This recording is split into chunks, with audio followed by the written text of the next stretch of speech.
7, conocida también como la cepa británica. Que esta cepa ha llegado tarde a Colombia, ya se encontraba circulando en 60 países del mundo y se encuentra circulando en 12 países del continente americano. No podemos bajar la guardia. Colombia tiene hoy más de 100.000 casos activos de COVID-19, una de las cifras más altas en medio de la pandemia. Inicia un fin de semana de medidas en todo el país para contener el tercer pico del COVID. Con nuestros corresponsales y los periodistas de la Radio Nacional les mostraremos el panorama. En el primer día de aislamiento siguen las protestas de comerciantes de Bogotá. Algunos no creen en el virus y se fueron de fiesta en la localidad de Chapinero. Miles de personas no tuvieron más remedio que bajarse del bus en medio de los bloqueos. Encontramos a Lorena, una madre que tuvo que caminar con su hijo pequeño en una mano y la bala de oxígeno en la otra. Revelador estudio de la Universidad de Oxford dice que casos de posibles trombos por vacunas son casi ínfimos frente a los trombos que causa el propio COVID. Es decir, es mucho más riesgoso no vacunarse. Emergencia por fuerte aguacero en Cartagena. Un arroyo en una de las calles del barrio El Campestre se llevó un taxi. Hay una persona desaparecida. Si en el pasado se hicieron reformas fiscales para financiar la desmovilización, el desarme y la reinserción, ¿cómo no lo vamos a hacer hoy por los más pobres de nuestra sociedad? El presidente Duque dijo que la reforma fiscal busca favorecer a los más pobres y vulnerables tras la pandemia. Además, siguen las reacciones de gremios y partidos. Informe especial. El sector audiovisual quedó en profunda crisis en medio de la pandemia. Tenemos cifras, testimonios y le preguntaremos al ministro de Cultura cómo van las ayudas para el sector. Raúl Castro se retira del Partido Comunista Cubano. Termina la era de los Castro en la isla, pero nada va a cambiar porque deja sucesor. Y en deportes, el viernes de mucho tenis, María Camila Osorio sigue rompiendo marcas. Suma 8 victorias en línea y se metió a las semifinales del WTA de Charleston. Además, Robert Farah y Juan Sebastián Cabal imparables en el ATP Masters 1000 de Monte Carlo y ya están en semifinales. Los espero más adelante. Y en Cultura ya son 7 años sin Gabriel García Márquez. Mañana es la fecha, pero inician las conmemoraciones desde hoy. Hablaremos de historias en torno a su libro más grande. Los espero.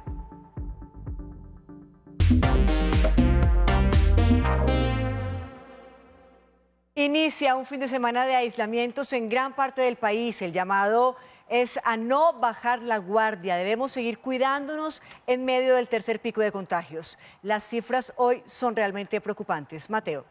Así es, Patricia. Vamos a ver cómo están esos preocupantes números que usted menciona, porque Colombia, miren ustedes aquí en nuestra pantalla, llegó a 100.491 casos activos el día de hoy por cuenta del COVID-19. Esta barrera de los 100.000 pacientes activos se ha superado muy pocas veces en medio de la pandemia a nivel nacional. Por eso, pues la alerta. Y por otra parte, los nuevos casos reportados en las últimas 24 horas son 16.703, siendo la capital del país, siendo Bogotá, la de la mayor cifra. Veamos más números relacionados con la pandemia hoy en el país en el siguiente informe. En una semana, las muertes por COVID-19 crecieron un 52% en Colombia. El día de hoy, 365 personas fallecieron y con esto, en los 16 días que van corridos del mes de abril, ya son un total de 4.142 personas las que han perdido la vida. Algunas ciudades del país continúan con la ocupación UCI desbordada. Medellín sigue siendo la que mayor ocupación reporta con 96%, seguido de Cali con un 91%. Del eje cafetero, la ciudad que más preocupa es Manizales, que está en un 90% de ocupación y ya tiene prioridad para la destinación de ventiladores. Barranquilla registra una ocupación del 86% con 118 camas disponibles. Y Bogotá inició cuarentena con una ocupación en sus unidades de cuidado intensivo del 79%. Colombia ha recibido hasta el momento 5.065.284 dosis de vacunas de las diferentes farmacéuticas, de las cuales han sido aplicadas un total de 3.455.084. y con corte a las 0 horas fueron puestas 104.858 vacunas contra el COVID-19. La población mayor de 80 años ya cuenta con un porcentaje de cobertura en vacunación del 80% en todo el territorio nacional. Colombia espera recibir el próximo miércoles y jueves 274.950 dosis cada día del laboratorio Pfizer para seguir avanzando en la inmunización de los colombianos. Y el primer día de aislamiento en Bogotá se vivió en medio de protestas de comerciantes, quienes insisten en que necesitan más ayuda en medio de la crisis. Algunas de las troncales de Transmilenio estuvieron bloqueadas. Muchos pasajeros no tuvieron más remedio que avanzar a pie. Pues la saludo, Diana Gómez, muy buenas noches. Que sea usted quien nos cuente qué historias encontró en medio de toda esta situación. Buenas noches, pues ante las manifestaciones en diversos puntos de la ciudad, aproximadamente 10 de comerciantes que siguen insistiendo a la administración distrital que les ayude, que es una manifestación legítima, por supuesto, las autoridades les han hecho un llamado para que mantengamos la cuarentena estricta. Ya se acerca a Bogotá el 80% de ocupación UCI y el llamado es para que, ante la difícil situación que entienden están pasando los comerciantes, también sean conscientes y nos quedemos en casa. Y en medio de ese recorrido de 4 horas que estuvo bloqueada la calle 80 en la troncal de Transmilenio, encontramos la historia de Lorena, una mujer que en su mano iba con su bala de oxígeno y con la otra su niño Martín de 4 años. Conozcamos esta historia en medio de las manifestaciones. La escena ocurrió en medio de la protesta de la calle 80 en el norte de Bogotá. De entre los buses y el bloqueo apareció una madre. Lorena Calderón no tiene empleo. Esta mañana salió temprano con su hijo, quien sufre de asma, para cumplir una cita médica. El bloqueo de la calle 80 los dejó en esta situación. Bueno, vengo desde el Portal Norte, desde el Hospital Simón Bolívar, porque hoy nos tocaba pues recarga del oxígeno y reclamar medicamentos porque el niño sufre de asma, entonces estábamos reclamando los inhaladores. Y es que como ella, decenas de personas tuvieron que caminar cerca de 4 horas por la calle 80. Lo veo normal, pero pues nos afecta a quienes venimos con oxígeno, quienes venimos con un niño que sufre de asma, pues porque se nos dificulta un poco el trayecto hasta la casa. Un primer día de cuarentena en Bogotá que se vivió en medio de los reclamos de los comerciantes en distintos puntos de la ciudad. Con vías de hecho piden ayuda del distrito. Nosotros solamente les pedimos, déjenos trabajar, que la gente se cuide, cada quien tiene la responsabilidad de cuidarse. Es muy difícil nosotros coger a las personas y decirles, cuídense, ¿no? Cada cual tiene su prioridad para cuidarse. Nosotros solamente pedimos, es poder trabajar. ¿Por qué a nosotros los pequeños comerciantes nos cierran grandes almacenes de cadenas si están trabajando? Eso es injusto. Aseguran que el encierro en medio del nuevo aislamiento los tiene al borde de la quiebra. Queremos trabajar, queremos trabajar, queremos trabajar. Y en medio de todas estas protestas que se vivieron hoy en Bogotá, me encuentro en la localidad de Suba. También hubo desobediencia civil por parte de los comerciantes. Vamos a pedirle a nuestro camarógrafo que nos muestre cómo luce el panorama en una de las zonas más neurálgicas de Suba Rincón. El comercio habitualmente es bastante, pero hoy la gente ha cumplido la cuarentena, están esperando que mañana se lleguen a acuerdos con la administración local, de lo contrario seguirían en desobediencia civil. Es todo por ahora. Diana Gómez, RTVC Noticias, conectados 24/7. Muchísimas gracias, Diana, por su información. Y en medio de la preocupación por los casos de pacientes que han sufrido coágulos sanguíneos tras aplicarse las vacunas de AstraZeneca y de Janssen, un estudio de la Universidad de Oxford se hace muy importante. Y es que dicen los científicos que es más probable que haya coágulos a causa del COVID que de cualquiera de las vacunas. Un estudio hecho con 500.000 pacientes de COVID-19 halló que los raros casos de trombosis relacionados con algunas vacunas es inferior al beneficio de aplicarse una dosis. Esto tras la interrupción del suministro de las vacunas de AstraZeneca en algunos países de Europa y de Janssen en Estados Unidos.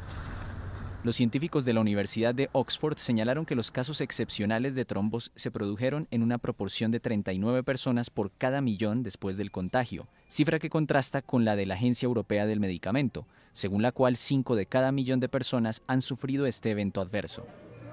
La importancia del hallazgo, según los expertos, es que el riesgo de sufrir tromboembolismos es entre 8 y 10 veces mayor luego del contagio y no a la inversa. Los organismos reguladores de fármacos en Reino Unido, Europa y Estados Unidos han subrayado que los beneficios de la vacunación superan a los riesgos. El INVIMA entregó recomendaciones sobre dosis de Pfizer que iban dirigidas a la ciudad de Cúcuta y un lote de Sinovac con destino Pereira. Según el instituto, hubo fallas en la cadena de frío. El INVIMA, con base en la excursión que hizo el producto de los parámetros establecidos por el fabricante en su cadena de frío, ha recomendado no utilizarlos, teniendo en cuenta que pueden comprometer su seguridad y su eficacia. Vamos ahora a repasar las medidas en el país para este fin de semana que inicia.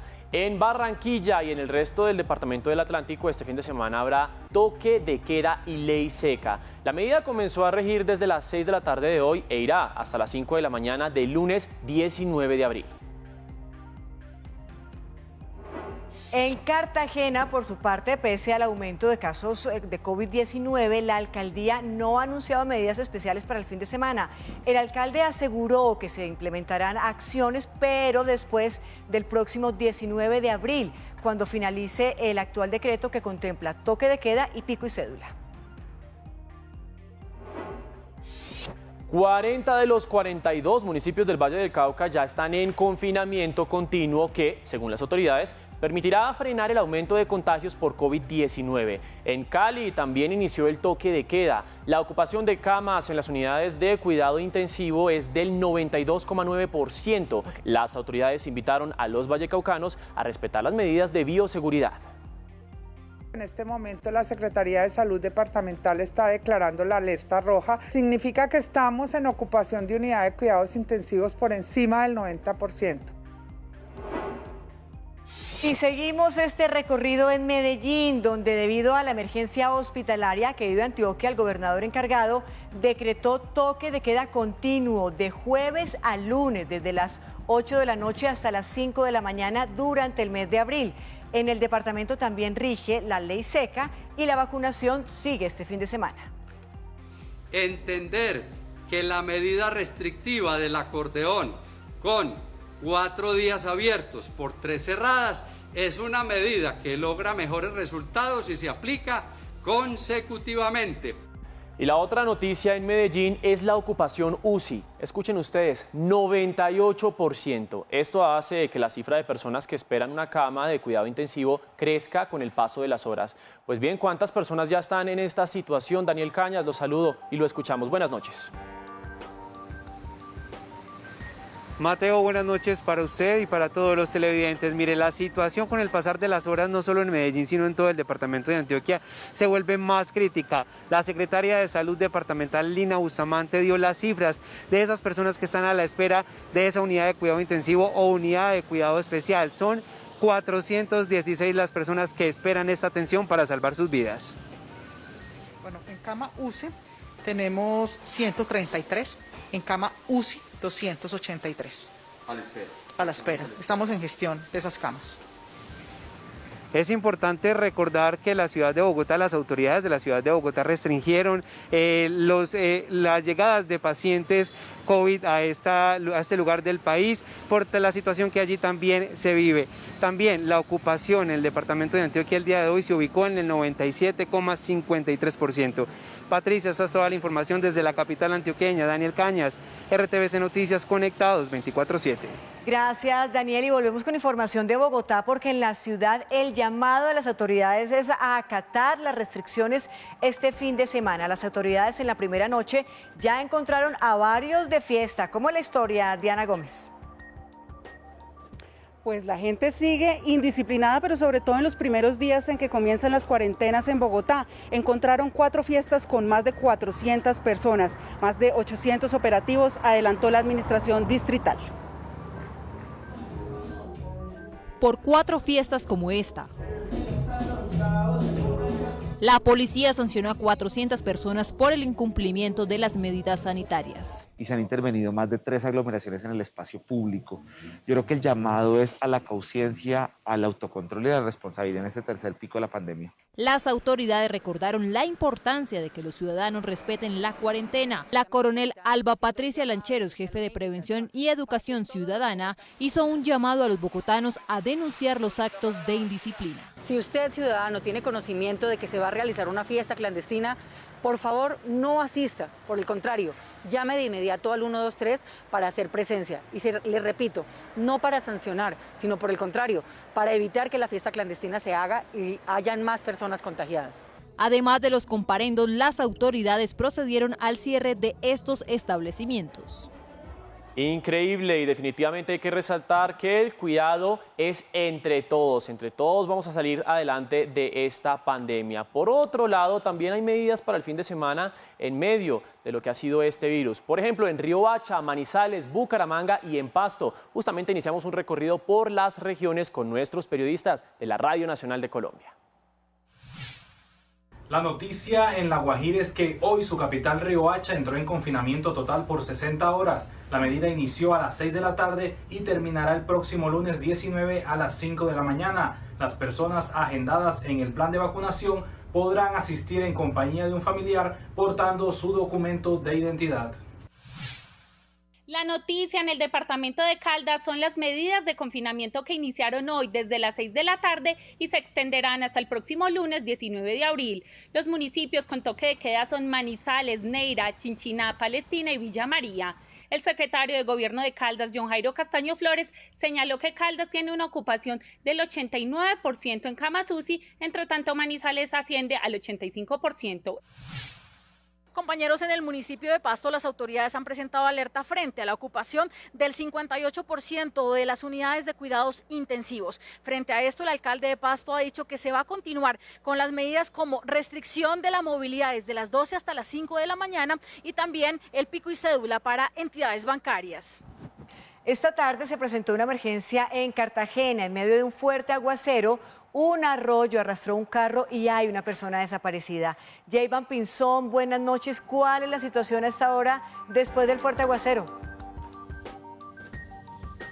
Hola Patricia, muy buena noche para usted y para nuestros televidentes. Pues le cuento que consternación en algunos sectores de Cartagena, exactamente 13 fueron los barrios afectados. Las autoridades han hecho un llamado a los conductores para que en el caso de los arroyos que se forman en el barrio El Campestre y El Socorro eviten circular por esta zona, y en el caso de los barrios que pegan con la Ciénaga de la Virgen, la cual se conecta a este cuerpo de agua con caños, le pidió a los jóvenes que eviten salir cuando llueve para que no se registre un caso como el que lamentablemente ocurrió en la tarde de hoy, donde un joven de 20 años fue arrastrado por la corriente y murió por inmersión. En el barrio Olaya, un joven se ahogó cuando salió de su casa durante el aguacero a bañarse en el caño Ricaurte. Como a las 2 horas lo encontraron, estaban buscándolo, la comunidad ayudó, lo sacó, lo encontraron en la revolcadita de allá no llegó a salir allá.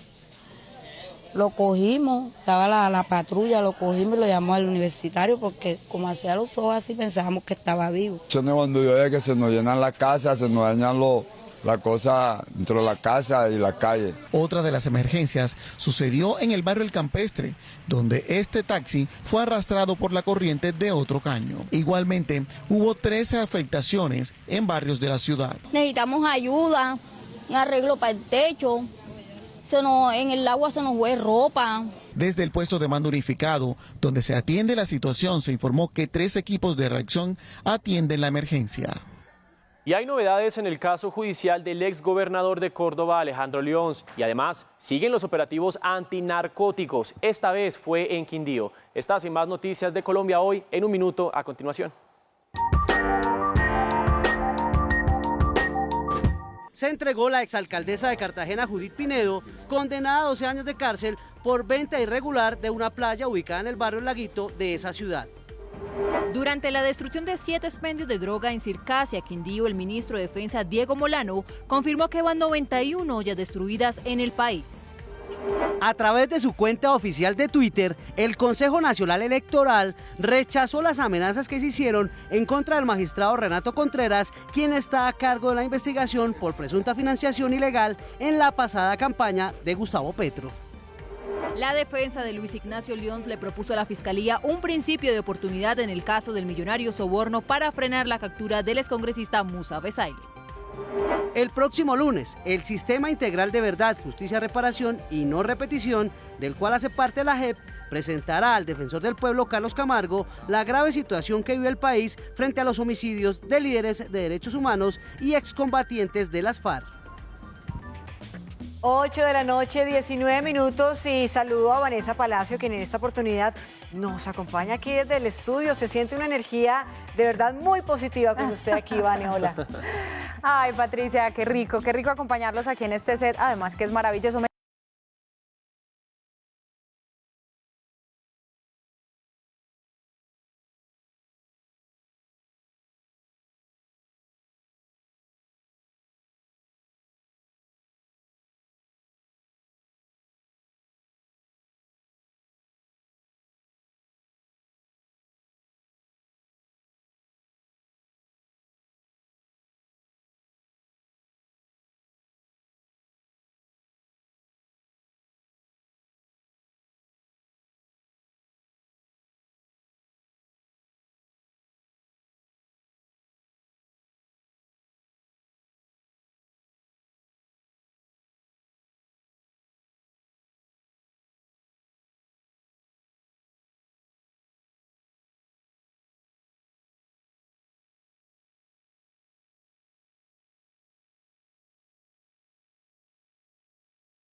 Adelante y hágame sonreír bastante hoy Yo con no sus sé noticias. por qué ya no me extraña, y yo que venía con toda la ilusión de verla y recibir mi regalo. No pero... sea interesada, no sea Ay, interesada. no, Vanessa, no.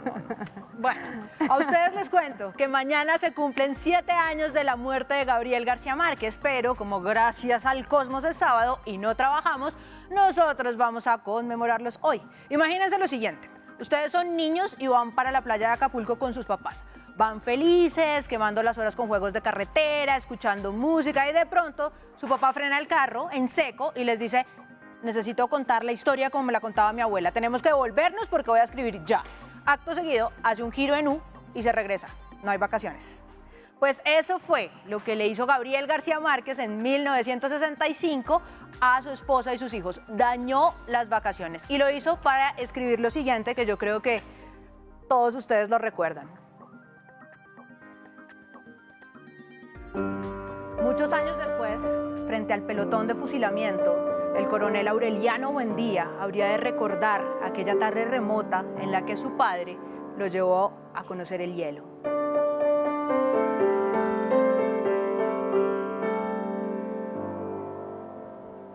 Ese es el comienzo de 100 años de soledad, el libro con el que se ganó el Premio Nobel de Literatura en 1982. Se gastó 18 meses escribiéndolo hasta las 3 de la mañana todos los días y terminó con un mamotreto de 500 páginas. Cuando fue a ponerlo por correo a la editorial que iba a publicarlo en Argentina, en Buenos Aires, se dio cuenta que no le alcanzaba la plata para el envío. La solución que la encontró Mercedes Barcha, su esposa, y fue dividir ese mamotreto en 2 partes y enviar solo la primera mitad. Luego volvieron a la casa, empeñaron el secador, el calentador, la batidora, y con esa plata pudieron pagar la siguiente mitad. Cuando por fin lograron enviar todo el libro, Mercedes se quedó mirando a Gabriel García Márquez y le dice: lo único que falta ahora es que esa novela sea mala. Varios años después, cuando 100 años de soledad ya era un éxito, Gabo dijo que para él esa novela era un vallenato de 500 páginas. En realidad, hoy vi el manuscrito, son 493. Y bueno, lo que dice es que lo que hacían los compositores de vallenato era contar historias fantásticas pero reales sobre pueblos y familias. Y eso fue lo que él hizo con esta novela que se convirtió en su instrumento literario. Aquí va entonces uno de los vallenatos preferidos de Gabriel García Márquez, Sierva María, de Alejo Durán. Apenas que recordaba Sierva María, me daban aquella ganas de regresar. Apenas que recordaba Sierva María, me daban aquella ganas de regresar a paz.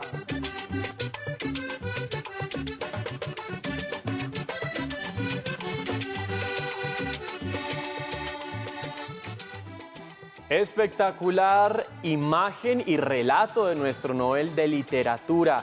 Vamos a hacer una pausa, pero antes queremos recordarles que ustedes nos ven en Colombia y también en el mundo por Señal Colombia, nuestro Facebook Live y también por streaming en rtbcnoticias.com. Y los estamos leyendo en todas las redes sociales con el numeral Me Conecto con RTBC. Cuando regresemos, informe especial en RTBC Noticias. Hablamos del sector audiovisual, uno de los más golpeados en la pandemia. Además de los testimonios e historias, las oportunidades para que retomen sus producciones. Nos acompañará el ministro de Cultura. Volvemos.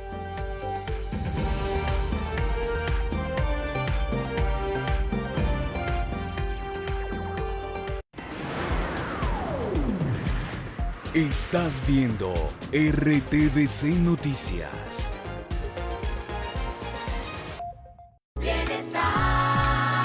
Me conoces, mírame bien si sabes de mi padre, mi madre o mis abuelos.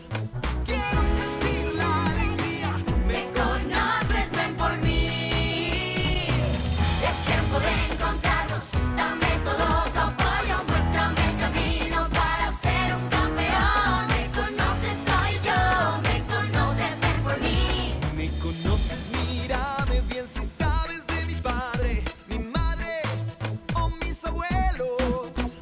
Quiero sentir la alegría. Me conoces, ven por mí.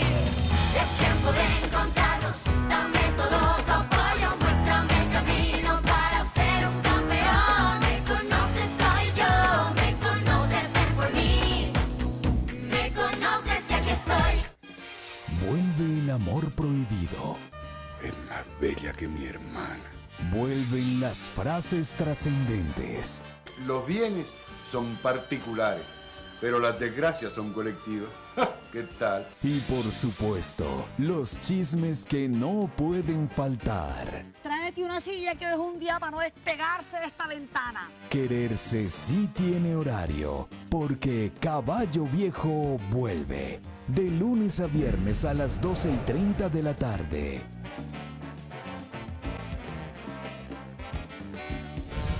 Por Señal Colombia. No seas tan novelera, Sebastiana Rodríguez. Estás viendo RTBC Noticias.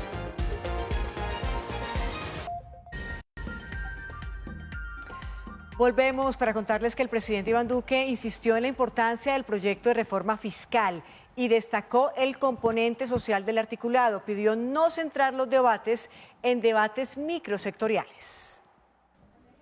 Durante la Asamblea Ordinaria de Afiliados Augura desde Casa de Nariño, el jefe del Estado fue enfático en afirmar que esta reforma busca favorecer a los más vulnerables. Si en el pasado se hicieron reformas fiscales para financiar la desmovilización, el desarme y la reinserción de unos pocos que estaban con armas en contra de las instituciones, y con esas banderas se promovieron decisiones fiscales de gran trascendencia, ¿cómo no lo vamos a hacer hoy por los más pobres de nuestra sociedad? El mandatario nacional reiteró la importancia de la agenda de transformación social sostenible. Para que esta sociedad no deje atrás la equidad en medio de esta situación. Y fue enfático en afirmar. No miremos esta discusión con prismas microsectoriales.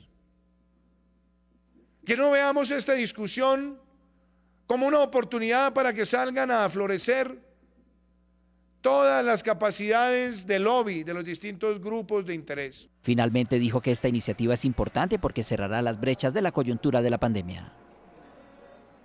Y por otra parte, entre los gremios sigue el debate por distintos puntos del proyecto. Uno de ellos, que genera bastante duda, es la posibilidad de que se encarezcan los procesos productivos.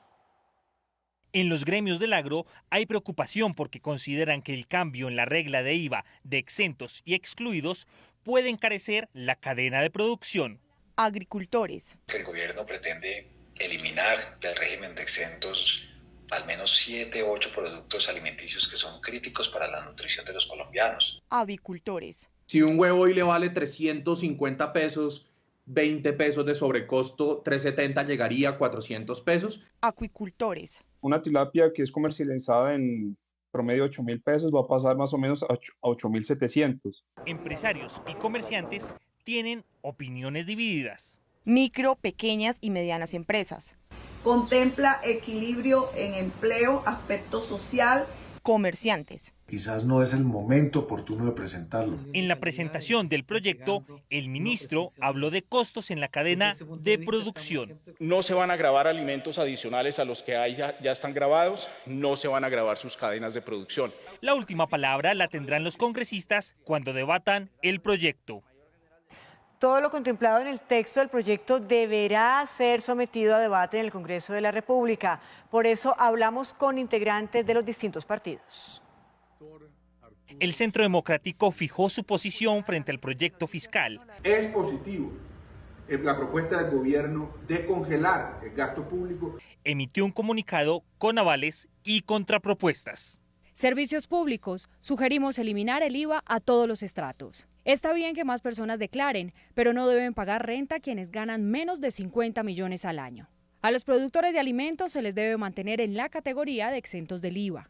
Desde otras orillas políticas también se fijaron posiciones. Partido Liberal. Ataca el consumo, se mete con el bolsillo de la clase media y de esa manera afecta la reactivación económica y la generación de empleo. Cambio Radical. Que Ingreso Solidario sea no algo temporal, sino un programa o una política pública permanente. Partido Conservador. No se le puede cobrar renta a colombianos de ingresos de 2.500.000 pesos. Coalición Decentes. Con esta reforma han jugado a confundir a la gente, a confundir a los gremios, a confundir al país. El proyecto será discutido en las comisiones económicas antes de pasar a las plenarias de Cámara de Representantes y Senado. Hay expectativa entre productores y cineastas colombianos. El artículo 31 de la reforma fiscal contempla cambiar la financiación del Fondo para el Desarrollo Cinematográfico. Estos recursos provienen de productores, exhibidores y distribuidores. Según el proyecto, sería el gobierno el encargado de asumir dichos recursos. Y a propósito de esta noticia y del duro año para el sector por cuenta de la pandemia, hablaremos de este tema en nuestro informe especial.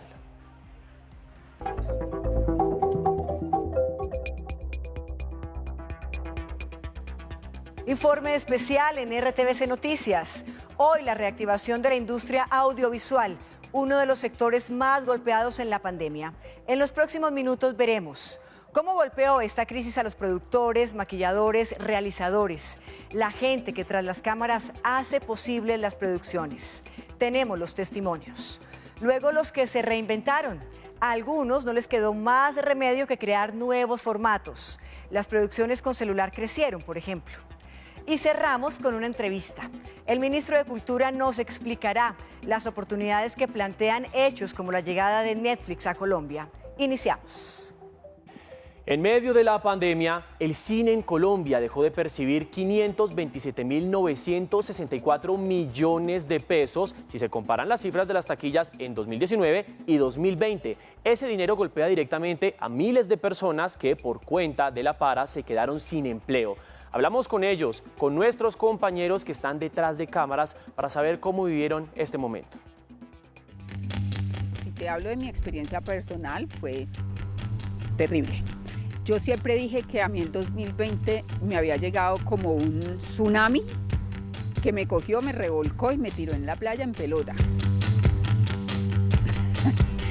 pero me dejó parada, ¿cierto? Y con ganas de seguir adelante. Yo tenía proyectos para hacer en el 2020. Falta el colmo. Así fue todo el año de pandemia para muchas personas que hacen parte de la industria cinematográfica. Este es un trabajo que es fuera. Es un trabajo que las cámaras tienen que estar afuera, tienen que estar en un set, los camiones tienen que estar conectados a una planta. Es un trabajo netamente de campo. Una de las actividades más perjudicadas ha sido la de la distribución cinematográfica, al igual que los exhibidores. La industria cinematográfica en Colombia venía creciendo exponencialmente. Mientras en 2016 se estrenaron 316 largometrajes, en 2019 fueron 371 y en 2020 la cifra tan solo llegó a 109. La situación a nivel mundial cambió todo. Se perdieron muchos proyectos que se iban a arrancar en Colombia en ese momento. Venían películas de unos coreanos, creo que venía algo de unos japoneses. Bueno, habían ya productos grandes que llegaban y ellos sí no lo pensaron 3 veces y se fueron. Porque finalmente somos los que más problemas tenemos en cuanto a que no podemos ser más de 50, ¿me entiendes? Ese tipo de cosas, es decir, es un riesgo rodar. Somos 2 o 3 productoras las que estamos rodando y el resto están confinadas todavía. Pues nosotros somos gente de contacto. La industria audiovisual en Colombia es muy grande, somos muchos los trabajadores del medio a todo nivel. Dicen que en medio de las crisis también florecen las oportunidades y para muchos estos momentos difíciles fueron un volver a empezar con ideas innovadoras y nuevos formatos. El director Harold Trompetero es un ejemplo de esto. Él no dejó de producir además del encierro. Seguimos con nuestro informe especial. Algunas casas productoras vieron la oportunidad para incursionar en nuevas propuestas para rodar largometrajes. El Baño es una película que se nos ocurrió en pleno comienzo de la pandemia. Ese es el primer paso. Tengo una idea de hacer una película autofilmándose con celulares en torno al único refugio que quizás queda durante la cuarentena cuando uno está encerrado en la casa para estar uno con uno mismo, y es el baño. ¡No joda! ¡Nos mamaron, gallo! ¡Alargaron esta vaina otro mes! Pues al principio fue una locura, la verdad, porque como que todos estábamos desadaptados a poder hacer algo a la distancia y más los actores pues autofilmarse, porque pues les tocaba hacer vestuario, maquillaje, fotografía, todo en sus casas. Convirtieron sus casas en estudios de filmación. ¡No me aguanto más esta cuarentena! Lo que hicimos fue que ellos filmaban en el día, nos mandaban vía internet o de la manera que se pudiera el material, y nosotros editábamos y íbamos haciendo correcciones sobre la marcha. Entonces lo que hizo el equipo de postproducción fue mirar qué celular tenía cada uno de los actores, y lo que hicimos fue ir a buscar en internet las configuraciones para poder tener una calidad de imagen estándar. Cuando vean la película se van a dar cuenta que prácticamente no se siente la diferencia. Conteste que le tengo la idea perfecta. Bitácora del baño de Ana. Cuando uno está en un set y uno es el director, pues está la visión de una sola persona. Acá era sumar la visión de más o menos 20 personas que estaban autofilmándose, y eso hizo que la película tuviera una riqueza infinita en muchos sentidos. Sebastián me había escrito una nota de amor. Es que a los hombres se les conquista es por el estómago. No me va a creer, no me va a creer. El cine seguirá existiendo, va a continuar, vamos a estrenar películas en cine y pues bueno, seguiremos disfrutando del denominado séptimo arte en las salas de cine. Ahora la gente va a tener que vivir en el lugar más seguro de la casa, el baño. Y vamos a ver cifras relacionadas con el cine. ¿Qué ocurre en las salas de cine en un año normal entre marzo y diciembre? Pues miren ustedes, son 59 millones de espectadores disfrutando de la pantalla gigante. Ese mismo lapso entre marzo y diciembre para 2020 quedó en cero en medio de toda la pandemia. Y los 3 meses de normalidad en 2020, los primeros 3 meses del año, dejaron 808.819 espectadores en las salas. El problema que parte de la taquilla va para los fondos que apoyan los proyectos audiovisuales que se realizan en Colombia. Sin ese dinero, pues creció aún más la crisis para el sector.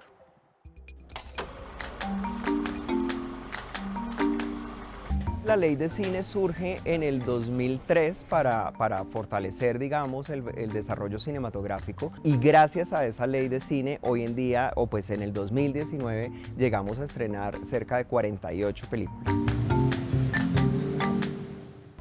Este sector ha dejado de percibir mensualmente 400.000 millones de pesos. Es decir, estamos hablando de una catástrofe económica. Cinépolis tomó la decisión de no despedir a nadie, sino de tratar de congelar los contratos en la medida de lo que la ley no lo permitía. Pero hacia final de año sí hubo muchas producciones audiovisuales que ya no pararon, porque como digo, los estímulos no se dejaron de entregar.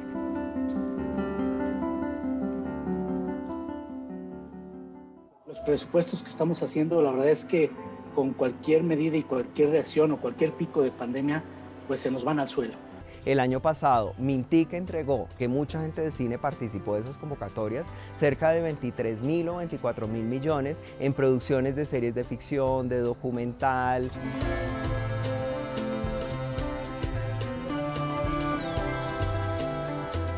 Todas esas convocatorias volvemos a sacarlas. El fondo, la idea es que el gobierno nacional, como el Fondo para el Desarrollo de Cine, se nutre de lo que pagan, digamos, las boletas, pues se ve reducido, pero la idea es que el gobierno nacional le va a inyectar unos recursos a ese fondo. Como parte de esta reactivación, se amplió la ley 1556 por 10 años más. El fondo fílmico también se amplió porque antes era solamente para películas. Hoy también abarca series de televisión y se crearon los certificados de inversión audiovisual nacional. Y en pleno aislamiento preventivo, RTBC lanzó un laboratorio de creación llamado Con la lavadora al fondo, para responder a la crisis de la industria audiovisual en medio de la pandemia. Se recibieron 901 proyectos y se otorgaron 70 premios en total. Estos contenidos seleccionados fueron difundidos dentro de la programación de RTBC y ya han alcanzado más de 20.000 visitas en RTBC Play. El mercado de coproducción 2021 es un espacio creado para sumar esfuerzos con creadores independientes. Usted puede encontrar más información en proyecta.cenalcolombia.tv/mercado. Ahí lo tienen en pantalla para que consulten. Y para ahondar un poco en este tema, hemos invitado al ministro de Cultura, Felipe Buitrago. Ministro, buenas noches. Buenas noches, ¿cómo están? Muchas gracias. Muy bien, gracias. Mire, empecemos con una noticia, la llegada de Netflix a Colombia. ¿Esto cómo va a ayudar realmente al sector? Bueno, el sector audiovisual tiene varias características muy importantes. Uno es que se trata de una actividad que tiene incidencia global, donde Netflix es uno de los grandes jugadores a nivel internacional y pues ha venido haciendo presencia en Colombia a través de la posibilidad de la suscripción y con algunas producciones en los últimos años. Pero sin duda la apuesta de venir a Colombia, de abrir sus oficinas para poder manejar 30 proyectos entre 2021 y 2022 es una gran noticia de reactivación en un momento donde la industria audiovisual es la llamada a jalonar a toda la economía naranja. Ministro, el sector audiovisual, ¿cómo se va a reactivar? ¿Qué beneficios hay, por ejemplo, para el cine?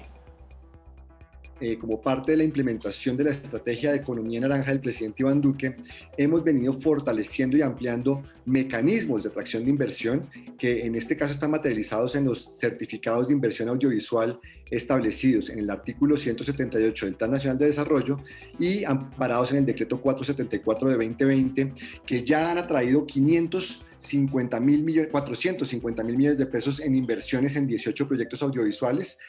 Ayer aprobamos otros 2 proyectos para 20 proyectos y más o menos inversiones adicionales por 35 mil millones de pesos. Esto significa empleos, esto significa reactivación, esto implica también activación del desarrollo de capacidades técnicas, porque entre el 90 y el 95% del personal que se contrata para estas producciones es nacional. Esto además activa la industria hotelera, más de 100.000 noches de hotel implican estos proyectos que han sido ya aprobados y que están gozando de estos beneficios. Sí, mire, es un campo de mucha acción. Los proyectos transmedia, realmente qué importancia tienen en la agenda de becas y de oportunidades respecto a convocatorias. ¿Qué hay en ese sentido? Una de las innovaciones grandes del artículo 178 y el decreto 474 es que nos permiten estos beneficios no solamente para el cine y la televisión, también para videojuegos, también para otros formatos innovadores transmedia.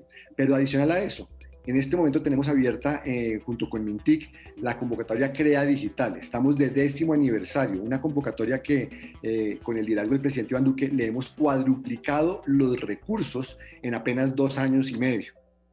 Ministro, y para terminar, le pregunto, bueno, las convocatorias de arte en medio de la pandemia, ¿cómo cambiaron? ¿Fue necesario quitarles recursos o, por otra parte, salieron fortalecidas? ¿Qué fue lo que ocurrió? Estamos fortaleciéndonos en todos los frentes, particularmente vamos, por ejemplo, a la categoría del Programa Nacional de Concertación.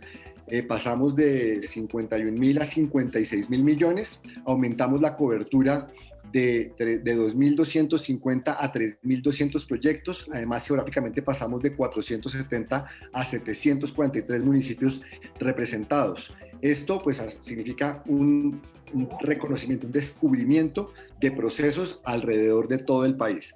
El Programa Nacional de Estímulos, que es tal vez el más cercano a muchos artistas porque es donde están las becas a la creación, el año pasado logramos en medio de la situación más compleja terminar otorgando de un portafolio de 24.500 más o menos unos 23.000 millones. Este año nuestro portafolio va a superar los 28.000, 29.000 millones y queremos colocarlos todos, que todos se los lleven, que todos se los ejecuten, y tenemos una reducción en las categorías, básicamente porque encontramos que por cuenta de la pandemia había que empezar a juntar ciertos grupos de categorías y darles mayor flexibilidad en la creación, mayor flexibilidad en la adaptación. Tal vez nuestras categorías antes estaban un poco demasiado precisas y esto afectaba de manera clara, por ejemplo, que algunos no encontraran no tuvieran todas las características para poder participar y se nos quedaban desiertas. Entonces eso es un ajuste también muy importante, tanto en concertación como en estímulos. Estamos considerando de manera clara que las condiciones de virtualidad tienen que ser una posibilidad y eso pues es parte de lo que trabajamos. Ministro Buitrago, muchísimas gracias por estar con nosotros en RTVC Noticias. Buenas noches. Bueno, muchísimas gracias, un gusto haber estado aquí en RTVC Noticias. Y más noticias del día. En gran parte del país siguen los estragos de los aguaceros y las lluvias. Nueva ronda con los corresponsales de la Radio Nacional de Colombia en RTVC Noticias. La noticia en el Chocó es que 3.000 personas han resultado afectadas por ola invernal en los últimos días. Hoy las inundaciones sorprendieron a los habitantes del corregimiento de Pogue en el municipio de Bojayá. Esto dice uno de sus afectados. Tuvimos que sacar los niños, los adultos mayores, a la parte alta, todas las cosas. La noticia en Arauca es que continúa la búsqueda de la médico veterinaria Shirley Dayana Holguín. Recordemos que la joven desapareció el pasado 8 de abril luego de recibir una llamada para prestar un servicio de asistencia técnica en la zona rural de Cravo Norte. Las autoridades locales aseguran que aunque están adelantando las respectivas investigaciones, aún no se sabe nada de Shirley Dayana. A pesar de que han cedido, las lluvias siguen generando afectaciones en casi todo el Huila. Un balance de las autoridades regionales da cuenta de nuevos derrumbes, daños en caminos y otras consecuencias prácticamente en los mismos sitios donde hubo ya emergencias.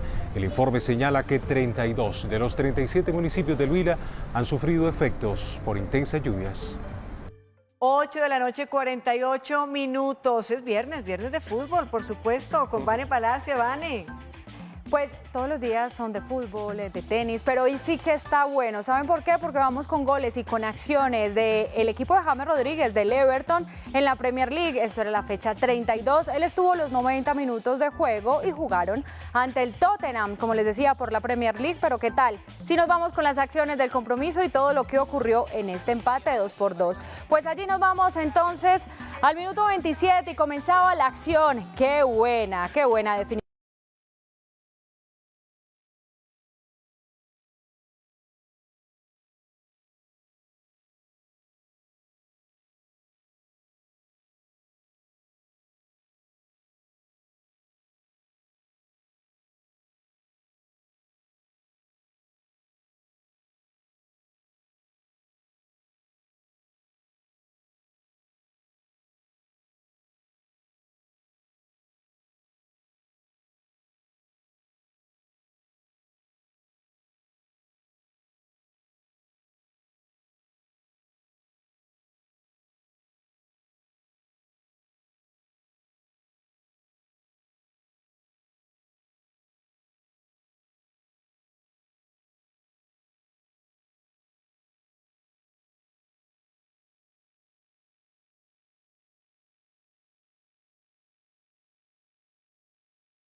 murió la actriz británica Helen McCrory, conocida por sus actuaciones en Peaky Blinders y la saga de películas de Harry Potter. Murió a los 52 años de cáncer. Era recordada como Narcisa Malfoy, la mamá de Draco Malfoy.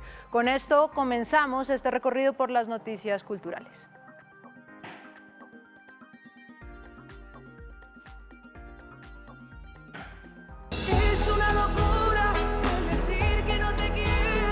Piano y Mujer es la propuesta musical del músico irlandoamericano Arthur Hanlon. Empecé mi carrera tocando muy joven, más que todo mi piano y en bares, en clubes, en restaurantes, piano y voz femenina. En esta ocasión se reúnen en torno al piano artistas destacadas como Natalia Jiménez, Goyo, Eva Luna Montaner y Cani García. Estoy muy orgulloso de trabajar con Cani, con el primer sencillo, gran canción, Evidencia de Ana Gabriel. Yo sé que te amo, ya no más mentiras. Entonces me senté con Cari en mi piano, así, ok, Kate puede algo nuevo. La música colombiana y los sonidos del Pacífico están presentes en 2 temas musicales interpretados por Goyo. Yo conocí Goyo hace 5 años y hace 3 años grabé con Chuck It Down. Un trabajo audiovisual que rinde un homenaje a las mujeres de Latinoamérica.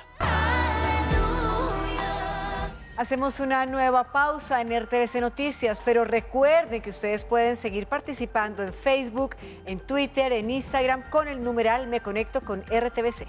Y cuando regresemos, Raúl Castro se retira de la jefatura del Partido Comunista de Cuba. Termina esta era, la era Castro, allí en la isla, pero seguirá la misma línea que lleva más de 6 décadas. Al regreso les contamos por qué.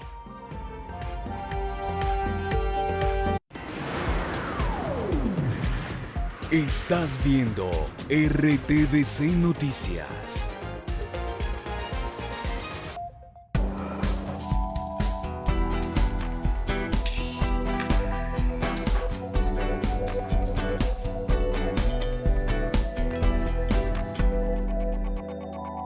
No es un juego. El contagio por el coronavirus crece más rápido de lo que pensamos y todos somos responsables de tener en cuenta las recomendaciones, protegernos y ayudar a proteger a los demás. ¿Sabías que el RUC es el registro único comunal que sirve como mecanismo para identificar, ubicar y clasificar a las organizaciones de acción comunal en Colombia? Este registro sistematizado permite consolidar la información de manera centralizada y unificada de dichas organizaciones y sus miembros. Facilita las actividades de inspección, vigilancia y control. Articula y divulga toda la oferta institucional de programas y proyectos orientados al desarrollo comunitario de la Dirección para la Democracia, la Participación Ciudadana y la Acción Comunal. Para registrarse en el RUC, ingresa al siguiente link: comunal.minterior.gov.co y luego da clic en el botón RUC y diligencia todos los datos. Recuerda que el Registro Único Comunal te trae ventajas como información en tiempo real, comunicación directa con la entidad, autogestión para la comunicación, capacitación, trámites especiales.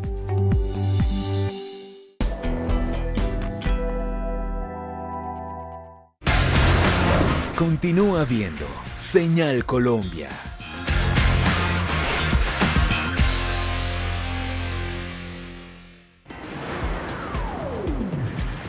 Estás viendo RTVC Noticias.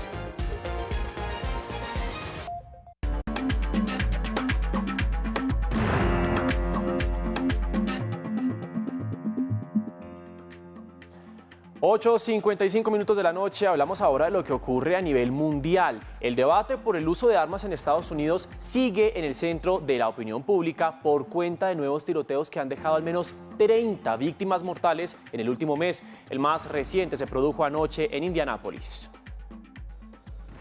8 muertos y 5 heridos dejó un tiroteo en un almacén de FedEx, cerca del aeropuerto de la capital del estado de Indiana. Según la policía, el presunto responsable del atentado fue un ex empleado de 19 años, identificado como Brandon Hall, quien después de disparar a quemarropa se suicidó. Aunque se desconocen los motivos del ataque, el incidente es el 5º tiroteo con múltiples víctimas de las últimas semanas en Estados Unidos. El presidente Joe Biden dijo que este tipo de eventos violentos no pueden normalizarse. Él cree que la violencia armada es una epidemia, es una crisis de salud pública que está destruyendo comunidades en todo el país. Pero no solo el porte legal de armas es un problema, sino también los abusos por parte de la fuerza pública. Este viernes la policía de Chicago difundió un video en el que se ve cómo el adolescente de origen hispano, Adam Toledo, fue asesinado a tiros por un agente cuando tenía las manos en alto, algo similar a lo que le ocurrió el pasado domingo a Daunte Wright, lo que ocasionó masivas protestas en Brooklyn Center, en Minneapolis. Biden ordenó poner a media asta las banderas de los edificios públicos en memoria de las víctimas y le exigió al Senado reforzar el control de armas de fuego. Raúl Castro confirmó hoy su renuncia a la jefatura del Partido Comunista de Cuba, poniendo así fin a la era castrista en la isla. El líder cubano de 89 años hizo el anuncio durante el 8º Congreso del partido y aseguró que quiere dar paso a una nueva generación. Se espera que el actual presidente Miguel Díaz-Canel sea su sucesor y siga la misma línea política que el país ha tenido desde hace más de 6 décadas. Y ya está todo listo para el funeral del príncipe Felipe en el Reino Unido. Este sábado a las 9 de la mañana, hora Colombia, se celebrará el funeral del más alto perfil de un miembro de la realeza de los últimos 20 años. La ceremonia será televisada y contará con solo 30 invitados, por supuesto debido a las restricciones por la pandemia.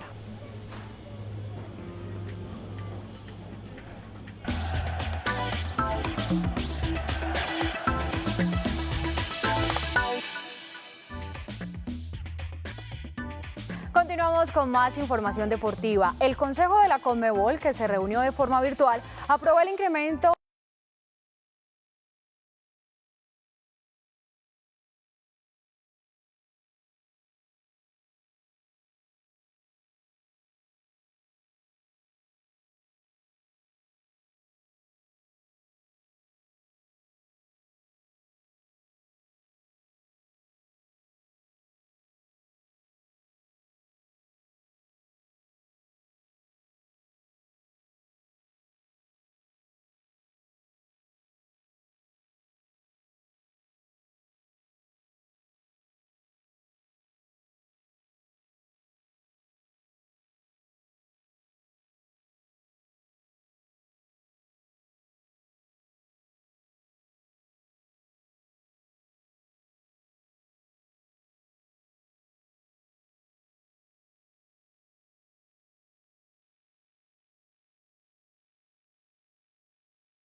Y como este fin de semana hay que quedarse en la casa, les tengo el plan: hornear pan.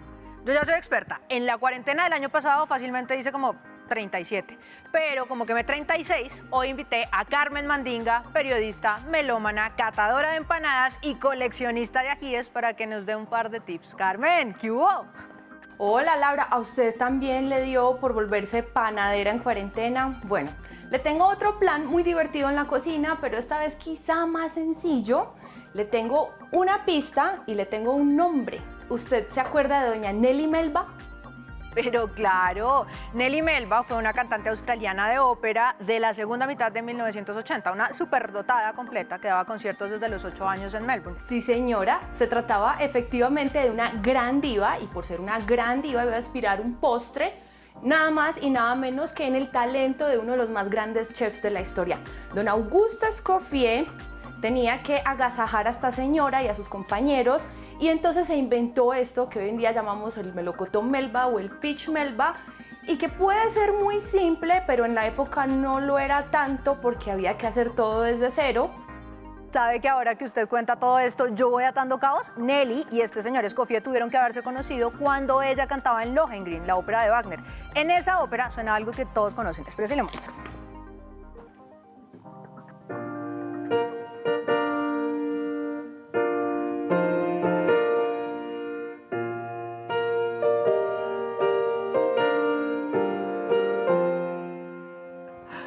A propósito, esa es una historia buena. A Elsa la acusan de matar a su hermano y la van a condenar a muerte. Lohengrin, que es el caballero del Santo Grial, aparece en una barca guiada por un cisne y la salva. A propósito de cisne, bueno, pensemos que el gran Augusto Escoffier con toda su brigada de cocina tenía que hacer este montaje para agasajar al elenco de la ópera. Entonces hicieron un gran cisne de hielo con el helado de vainilla en el medio, los duraznos flotando en el almíbar, todo muy caserito, y un puré de fresa. Todavía no era el durazno melba porque es que doña Nelly tenía que inspirar un pasito más. Más adelante, don Escoffier dijo, estas fresas son como muy ácidas, mejor les pongo un puré de frambuesa, que es una fruta mucho más suavecita, no tan ácida, y le mandó a doña Nelly a su cuarto una degustación. La señora lo probó y dijo, ¿pero qué es esto? Me gusta mucho más. Y entonces él dijo, sí señora, es que estos son los melocotones Melba. Bueno, Carmen, pero enséñame la receta. Don Augusto lo que hizo fue montar medio melocotón con la bola de helado de vainilla encima y luego simplemente cubrir con un poquito de puré de frambuesa. Y eso era todo. Gracias, Carmen. Y ahí les dejo a todos melocotones Melba para este fin de semana. Háganlos y si quedan ricos, manden. Ay, me dio hambre. Totalmente. Bueno, a la casita, ¿no? Juiciosos este fin de semana, sobre todo en Bogotá y en todas las regiones del país donde hay cuarentena total, quedarnos en casa, de verdad, quedarnos para posteriormente vernos con nuestros familiares. Así es, a cuidarnos, que tengan todos ustedes un feliz fin de semana. Gracias por acompañarnos y nos vemos nuevamente el lunes con más información. Chao, chao. Chao.